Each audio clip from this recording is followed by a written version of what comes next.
بسم اللہ الرحمن الرحیم۔ شروع اللہ پاک کے نام سے جو بڑا مہربان اور نہایت رحم کرنے والا ہے۔ اللہم صلی علی محمد صلی اللہ علیہ وسلم۔ السلام علیکم۔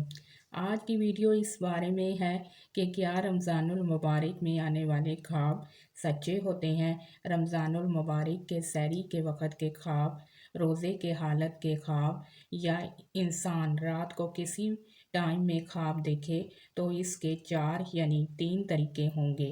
پہلی بات یہ ہے کہ وہ اللہ پاک کی طرف سے ہو سکتا ہے، بالکل سچا خواب، اس کی آپ تعبیر لیں۔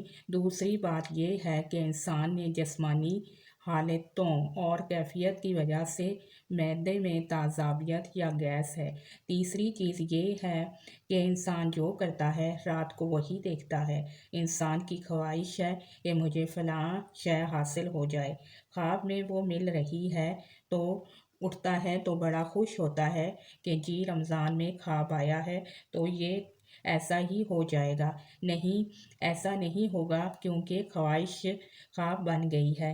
اسی طرح انسان ڈرتا ہے کسی چیز سے تو وہ خواب میں آ جاتی ہے، تو بڑا ڈر رہا ہوتا ہے کہ رمضان میں خواب آتے ہیں، سچے ہوتے ہیں، ڈرنا نہیں چاہیے، کیونکہ خوف جو ہے خواب بن گیا۔ اسی لیے ان چیزوں پر پریشان نہیں ہونا چاہیے، بلکہ ایک معتبر سے اس کی تعبیر معلوم کر لینی چاہیے۔